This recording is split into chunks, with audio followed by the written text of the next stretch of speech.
Esse é o Palavras que Falam e hoje vamos falar de literatura. Se você não conhece o canal, convido você a conhecer porque a gente fala sobre literatura clássica, teoria literária e também sobre produção de literatura. E o objetivo desse vídeo hoje é comentar uma percepção que eu comecei a ter recentemente, porque ultimamente eu comecei a postar bastante vídeo relacionado à teoria literária, então trouxe Lukács, trouxe Auerbach, trouxe Adorno, trouxe Schwarza, trouxe uma galera muito importante da crítica literária, tanto brasileira quanto do exterior, e eu percebi que eu comecei a ter uma série de comentários de pessoas que não estavam, primeiramente, entendendo a teoria, segundamente, que não estavam entendendo a relevância de se entender essa teoria. E eu confesso que isso me deixou um pouco preocupado, porque a primeira percepção que a gente tem é que a literatura e que as humanidades como um todo, elas são mais fáceis de você assimilar do que certas áreas de exatas que precisam de certos conhecimentos prévios para você se introduzir. Mas, por exemplo, no vídeo do Lukács, que eu estava discutindo a diferença entre narrar e descrever, claro que era um vídeo em que eu estava explorando os limites da teoria, é uma coisa que a gente estuda no fundamental, que é tipologia textual, tipologia narrativa e tipologia descritiva. Eu estava discutindo, problematizando uma coisa que o próprio Lukács traz, que é a questão de temporalidade que a narrativa traz e que a descrição não traz. Gente, eu sou professor, eu dou aula disso no 7º ano. E nos comentários do YouTube eu vi muita gente questionando qual que é a importância dessa teoria, para que serve estudar essa teoria, ou simplesmente não ter entendido a teoria. De novo, eu não quero dizer que é uma coisa que é super fácil de entender, que as pessoas são idiotas e que eu sou o fodão que manja de tudo. Não é isso que eu tô falando. Mas o que eu percebi é que as pessoas têm dificuldades em coisas que são elementares do que seria a teoria literária. E isso começou a me dar certa preocupação, justamente pensando, porque eu sou professor, segundo que eu tenho que pensar justamente no público que eu estou formando aqui no YouTube. Então a gente precisa sentar, discutir isso, ver com calma. E de fato o que eu quero dizer para vocês é que as humanidades não é mais simples. Quando eu estava no ensino médio, eu imagino que se tem alguém que está assistindo esse vídeo, que é da época do ensino médio, também vai acabar reconhecendo alguns colegas nessa experiência que eu vou contar. Eu lembro que tinha muita gente que claramente só não gostava de estudar e se dizia de humanidades. Talvez porque as humanidades têm um acesso mais fácil. Porque, por exemplo, para você estudar português, você estuda gramática, você estuda língua, estuda algumas coisas da literatura, e em tese, uma pessoa já sabe ler, né? Então, se a pessoa já sabe ler, ela acredita que ela é de humanas. Diferentemente de uma pessoa de exatas, que para saber se ela é de exatas de fato, ela tem que estar também habilitada na língua matemática para saber, não, aqui eu entendo, ou não, eu me dou melhor, eu sinto maior prazer fazendo esse tipo de trabalho. Talvez essa percepção de que as humanidades são mais fáceis do que, por exemplo, as exatas ou a área de biologia, justamente porque existem alguns mal-entendidos e alguns estereótipos que as pessoas nutrem em relação ao nosso conteúdo. E eu tô reparando que tem muita gente que se diz de humanidades, mas na verdade não tem uma predisposição ou minimamente um conhecimento intelectual para entender coisas elementares do que eu tô falando ali. E isso é uma coisa que eu vi muito nos comentários do YouTube, que é a questão subjetiva que as humanidades acabam trazendo pra gente. Como as humanidades, elas lidam frequentemente com a análise crítica, com a interpretação textual, com a própria percepção, dá a entender, portanto, que existe mais de uma resposta certa e mais de uma percepção em cima de um objeto de estudo. E, evidentemente, essa variabilidade entre o que é certo e o errado que acontece nas humanidades acaba com que tem uma percepção de mais facilidade, porque qualquer coisa é aceita, em comparado com os estudos das exatas, em que 1 mais 1 é 2 e pronto. Eu também sei, gente, que as exatas não é 1 mais 1 é igual a 2. Eu tenho amigos meus que fazem cursos de exatas e eles já me explicaram que chega um ponto do curso que a questão não é você indicar que 1 mais 1 é 2, porque todo mundo sabe disso, mas explicar por quê, por qual razão 1 mais 1 é 2, e aí a coisa é muito mais complicada. Mas você repara que a resposta objetiva continua ali. No entanto, uma coisa que as pessoas não percebem é que justamente a questão da subjetividade é o que deixa as humanidades extremamente complexas. Por quê? A partir do momento que as humanidades não te dá uma resposta exata, sem que você tenha uma reflexão, você tem que partir de múltiplas interpretações para você chegar num ponto comum. Então a questão não é simplesmente eu entendi isso. eu entendi isso, mas entendo que você pode entender isso, e entendo que outro fulano pode entender isso, e se a gente soma todos esses tipos de compreensão, a gente chega num novo paradigma, ou melhor dizendo, numa nova essência do que é o livro. Por exemplo, outra coisa que eu fiquei pensando também é que, como as humanidades é uma coisa mais barata de se fazer, você só precisa de livros, biblioteca, e na verdade você pode simplesmente ligar o computador, o celular, baixar os PDFs, eu acho que isso também dá certa acessibilidade para as pessoas que gostam das humanidades. Por exemplo, é claro que você pode estudar citologia, que é o estudo das células, através de livros, através de vídeos, mas gente, para você estudar citologia na prática, você precisa de um microscópio que custa mais de R$5.000, você precisa dos equipamentos necessários, e por exemplo, para quem gosta de estudar literatura, o cara simplesmente só pode pegar o livro e ler, né? Não só isso, ele pode experimentar a técnica, ele pode testar por ele mesmo. Ou seja, o laboratório, a prática das humanidades é mais fácil, e eu acho que isso também dá certa abertura. Eu acho que outra coisa muito simples também é que as humanidades, as atividades das humanidades, se baseiam somente na leitura e na escrita, que são habilidades que as pessoas já aprendem na escola desde muito cedo, então naturalmente elas acham que, bom, já é uma coisa que eu sei fazer, então é só a gente expandir. A gente sabe que as humanidades são muito mais complexas, é uma frustração muito grande você pegar um texto, pegar um livro e simplesmente você não entender aquilo que está escrito. Esses dias mesmo eu estava fazendo o trabalho de correntes críticas, eu não entendi a proposta do trabalho. Eu tive que mandar um e-mail pro professor falando: professor, você pode reexplicar para mim? Porque eu sou um macaco e eu não entendi o que você quer que eu escreva.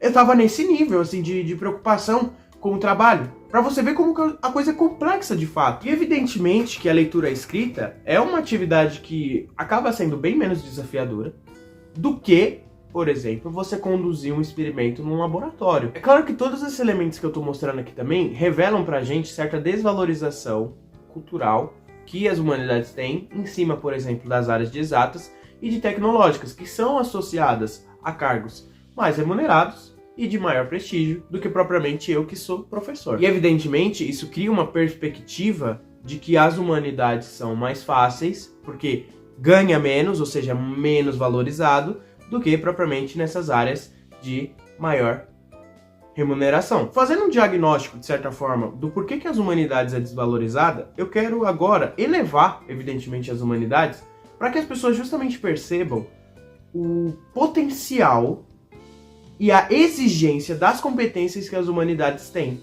na hora de se estudá-las. Talvez isso mostre pra gente o porquê que, por exemplo, eu encontro aqui nos comentários de YouTube gente que é alfabetizada, gente que se diz escritora, gente que se diz estudantes das letras, mas que sente certo desconforto quando eu começo a falar uma teoria e ela não entende. Mas uma coisa que eu gostaria já de falar é que a interpretação textual, gente, ela vai além de uma análise superficial de um texto. Ela exige um conhecimento cultural, exige um conhecimento histórico, você precisa conhecer a intenção de um autor, então às vezes só o texto do autor não é o suficiente para entender o que o autor está falando, porque você não entende a intenção que ele está dizendo aquilo, qual é o motivo dele dizer aquilo, porque sim, isso muda, de certa forma, a nossa interpretação em cima de um texto. E, gente, para você lidar com uma obra literária, isso vai requerir de você uma habilidade de você compreender e de você interpretar significados extremamente profundos da literatura. Outra coisa é que a habilidade da escrita, principalmente da escrita acadêmica, ela é muito diferente da escrita que você vai ver na escola. Para você argumentar bem, escrever um bom artigo, você precisa ter, sim, certa qualidade escrita, certa compreensão da gramática como um todo. E para você fazer uma argumentação bem fundamentada, você precisa justamente de uma boa pesquisa, e não só isso, de uma construção lógica. Então você tem uma série de parâmetros ali de como escrever uma argumentação que seja de fato mais adequada para você comprovar o que você está produzindo ali. Isso a gente entra justamente na questão de pesquisa e referência. A quantidade de coisa que você tem que ler, por exemplo, para produzir um artigo é brutal. Pesquisar, gente, humanidades vai implicar pra gente uma gama de complexidades, porque a gente vai ter que lidar com diferentes autores, a gente vai ter que lidar com textos que podem ser muito antigos, a gente vai ter que lidar com teorias extremamente complexas e destrinchar essa teoria para produzir, para aplicar ela num texto, por exemplo. E não só isso, você tem que ter o pudor, minimamente, de citar corretamente tudo aquilo que você está trazendo nas suas obras. Então, assim, vocês não entendem a complexidade, por exemplo, que é tentar trazer de uma forma mais simplificada aquela teoria do Lukács, sem parecer também que eu estou dando aula no ensino médio, no ensino fundamental, perdão, sobre tipologia textual, né? E mesmo assim você vê e encara gente que teve certa dificuldade em entender a teoria, gente que não entende a relevância de estudar a teoria, como se não estivesse estudando literatura também. Isso faz com que a gente entre também em outro ponto, que é a questão da interdisciplinaridade.